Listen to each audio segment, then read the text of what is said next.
प्रिय दर्शकों नमस्कार। मैं ज्योतिषाचार्य हरिप्रसाद उपाध्याय अपने YouTube चैनल के ऊपर आप सभी का स्वागत एवं अभिनंदन करता हूं। प्रिय दर्शकों, आज का हमारा यह कार्यक्रम रहने वाला है वृषभ राशि वालों के लिए। वृषभ राशि वालों के लिए जनवरी 2025 से लेकर के दिसंबर 2025 तक का पूरा वार्षिक कुंडली विश्लेषण लेकर के हम उपस्थित हुए हैं। जिस प्रकार से आप हेडिंग देख रहे हैं वृषभ राशिफल 2025, जितने भी दर्शक आज हमें देख रहे हैं, विशेषतया वृषभ राशि वाले जो भी हमारे साथ जुड़े हैं, उनके लिए यह कार्यक्रम काफी महत्वपूर्ण रहने वाला है। प्रिय दर्शकों, ग्रहाधीनम जगत सर्वम, ऐसा कहा जाता है कि पूरा जगत ग्रहों के अधीन है। चाहे वो जलचर हो, वनचर हो, चाहे वो नभचर हो, जीव जंतु, यहाँ तक तो कहा गया है कि देव गंधर्व किन्नर भी ग्रहों के अधीन में होते हैं। तो मनुष्य की बात ही क्या, हम भी ग्रहों के ही कहीं ना कहीं अधीन है। यह बात साइंटिफिक प्रूफ हो चुकी है। प्रिय दर्शकों, 2025 के अंदर मुख्यतया हम आज बात करने वाले हैं राहु ग्रह के बारे में, केतु ग्रह के बारे में, शनिदेव के बारे में, एवं साथ ही बृहस्पति का राशि परिवर्तन होगा, जिसका प्रभाव शुभ और अशुभ आपके जीवन के ऊपर क्या पड़ने वाला है। इस वीडियो को आप बिल्कुल भी स्किप ना करें, पूरी वीडियो को सावधानी पूर्वक सुने, क्योंकि हम प्रयास करेंगे, ज्योतिष की भाषा है और हो सकता है कि समझने में थोड़ा आपको कंफ्यूजन हो सके, लेकिन हम प्रयास पूरा करेंगे कि आप इस वीडियो के माध्यम से आसानी से यह जान सकेंगे कि वर्ष 2025 आपके लिए कैसा जाने वाला है। बिना विलंब करते हुए इस कुंडली का मैं सबसे पहले आपको परिचय करवा देता हूं। ये कुंडली वृषभ लग्न की कुंडली हमने बनाई है।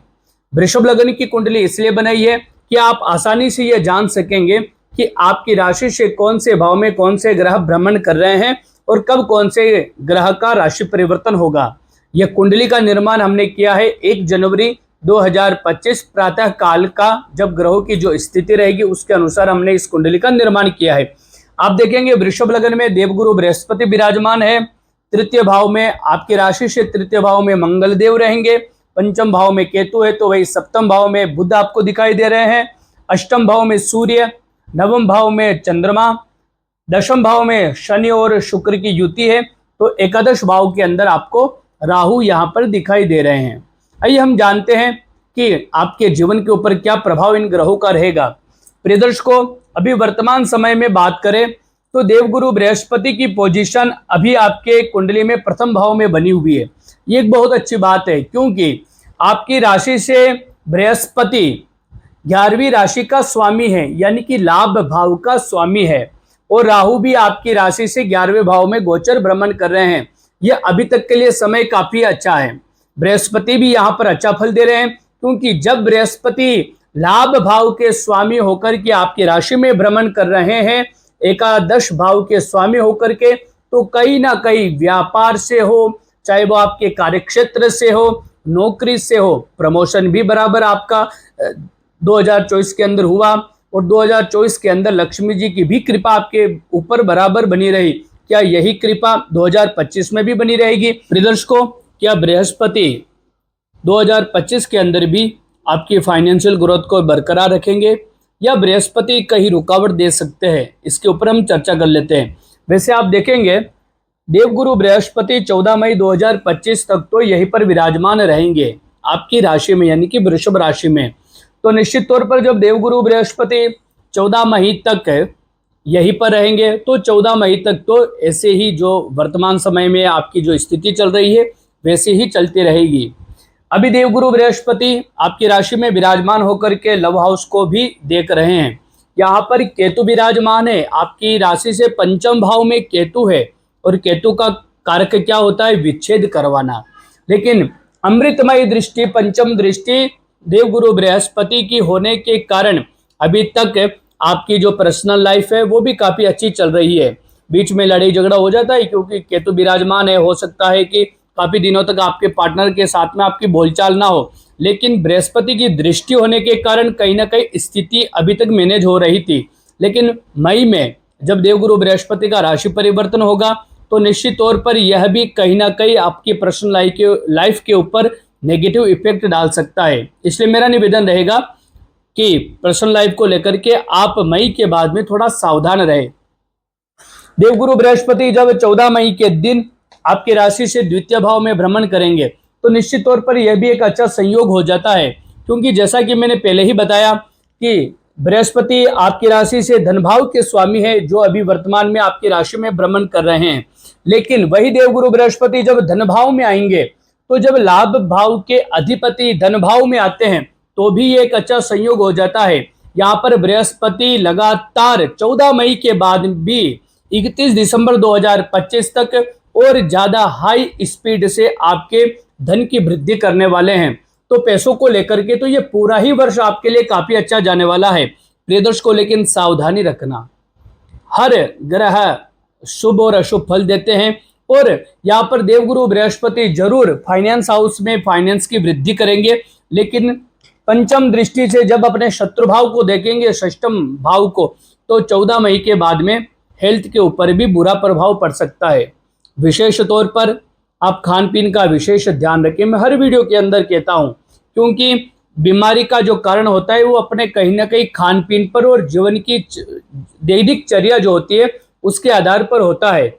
खान पीन का ध्यान रखें, योग का अभ्यास करें और जो बीमार है, काफी वर्षों से बीमार है, तो रेगुलर डॉक्टर से आप चेकअप करवाते रहिए 14 मई के बाद में। एक अच्छी बात और है, देवगुरु बृहस्पति जब द्वितीय भाव में उपस्थित होकर के अपने भाव को देखेंगे, यानी कि अष्टम भाव को देखेंगे, तो यहाँ पर आपको आकस्मिक धन प्राप्ति के योग बनते हैं या पैतृक संपत्ति के भी योग बनते हैं, या फिर ऐसा कहें कि स्त्री या पुरुष आपके पति या पत्नी से भी आपको फाइनेंशियल सपोर्ट भी प्राप्त होगा, क्योंकि अष्टम भाव जो होता है वो पार्टनर के धनकोष का होता है और द्वितीय स्थान जो होता है वो अपना धनकोष का होता है। जब द्वितीय और अष्टम का संबंध बन जाता है और या फिर द्वितीय भाव में उपस्थित होकर के अष्टम भाव के स्वामी अपने भाव को देखते हैं तो यहाँ पर पार्टनर से धन प्राप्ति के भी चांस बन जाते हैं। तो यह भी एक अच्छा संकेत है। अगर हम बात करें प्रिय दर्शकों शनिदेव की, क्योंकि वृषभ लग्न वालों के लिए सबसे कारक ग्रह शनिदेव होते हैं। शनिदेव भाग्याधिपति भी होते हैं और कर्माधिपति भी होते हैं। तो यहाँ पर शनिदेव का भी राशि परिवर्तन होने वाला है। आप देखेंगे 29 मार्च 2025 के दिन रात्रि में लगभग 11:45 पर मीन राशि में जाने वाले हैं। अपनी वर्तमान राशि को छोड़कर, कुंभ राशि को छोड़कर के मीन राशि में प्रवेश करेंगे 29 मार्च के दिन। जब अभी तक तो शनि आपके लिए काफी अच्छे थे, क्योंकि शनिदेव भाग्याधिपति होकर के कर्म भाव में, दशम भाव में गोचर भ्रमण कर रहे थे, लेकिन 2.5 वर्ष के बाद में शनि का राशि परिवर्तन होने जा रहा है। ये कहीं ना कहीं शनि का राशि परिवर्तन होना और राहु 18 मई 2025 तक यहाँ पर रहेंगे, यानी कि 29 मार्च 2025 से लेकर के 18 मई 2025 तक शनि और राहु दोनों साथ में रहेंगे। और जब शनि और राहु दोनों साथ में रहेंगे तो कहीं ना कहीं राहु का भी खेल शनिदेव बिगाड़ देंगे। प्रिय दर्शकों, राहु एकादश भाव में अच्छा माना जाता है, लेकिन शनिदेव के साथ में होने के कारण यह एक ऐसा कह सकते हैं कि राहु और शनि की जो युति होती है कहीं ना कहीं अंगारक योग जैसा फल अपने को प्रदान करती है। तो यहाँ पर आलस्य में वृद्धि हो जाएगी। अगर आप अपने पार्टनर के साथ में कोई बिजनेस करते हैं, व्यापार करते हैं, तो पार्टनर से अनबन के भी चांस यहाँ पर बन रहे हैं 18 मई 2025 तक। सावधानी पूर्वक अप्रैल का पूरा महीना और 18 मई, अप्रैल पूरा और लगभग मई आधा महीना आपको बहुत सावधानी पूर्वक निकालना है, आपके व्यापार को लेकर के, बिजनेस को लेकर के, कार्यक्षेत्र को लेकर के। और पार्टनर से हो सके जितना आप दूरी बना के रखें, उससे कम वार्तालाप करें, क्योंकि अत्यधिक वार्तालाप या अत्यधिक सामीप्यता आप दोनों के बीच में अवरोध का कारण बन सकती है, गतिरोध का कारण बन सकती है व्यापार के लिए। इसलिए पार्टनर से आपकी अगर अनबन होती है या कम बन रही है तो आप लगभग 1.5 महीना आप चुप रहे, सावधानी पूर्वक निकालना आपको पड़ेगा। यह बात मैं आपको पहले से ही सावधान कर देता हूं। प्रिय दर्शकों, फिर बाद में क्या होगा, राहु का राशि परिवर्तन हो जाएगा।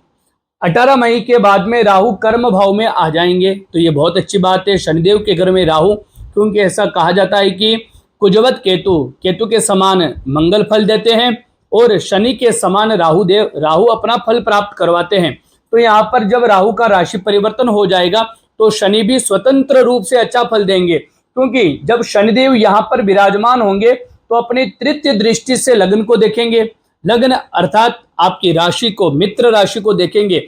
और जब शनि 18 मई के बाद में पूर्ण अपनी दृष्टि से बिना राहु से युक्त हुए देखेंगे तो आपकी कॉन्फिडेंस लेवल भी आपका हाई होगा, मान सम्मान पद प्रतिष्ठा गौरव की भी आपको प्राप्त होगी। लेकिन ये सब 18 मई के बाद में, 18 मई के बाद में राहु का दशम भाव में आना और शनिदेव का एकादश में होकर के प्रथम भाव को पूर्ण दृष्टि से देखना, ये काफी अच्छा शुभ संयोग बनने वाला है।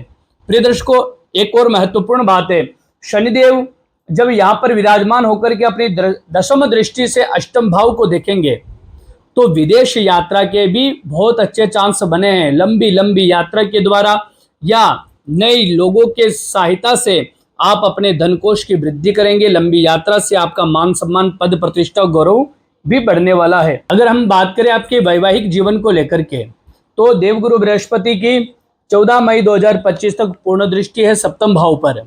मई 2025 तक आपका रिश्ता फाइनल होने के चांस बने हुए हैं। अगर वही बात करें संतान को लेकर के, क्योंकि मैं समझ पा रहा हूं, क्योंकि वृषभ राशि वालों के लिए जो अभी अपने बच्चे की प्लानिंग कर रहे हैं या उनके जो समस्याएं आ रही है, केतु के कारण ये सब समस्याएं आ रही है। केतु आपकी राशि से पंचम भाव में गोचर भ्रमण कर रहे हैं। जब केतु राहु या शनि या सूर्य पंचम भाव में होते तो पितृदोष होता ही होता है। तो गोचर में भी यही परिणाम अपने को देखने को मिलते हैं। लेकिन 18 मई के बाद में केतु का सिंह राशि में चला जाना, यहाँ पर आपकी राशि से पंचम भाव जब खाली हो जाएगा तो 18 मई 2025 के बाद में भी आप संतान की प्लानिंग कर सकते हैं। संतान सुख आपको 18 मई 2025 के बाद में प्राप्त हो जाएगा। प्रिय दर्शकों, ये रहा वृषभ राशि वालों के लिए 2025 का कुंडली विश्लेषण।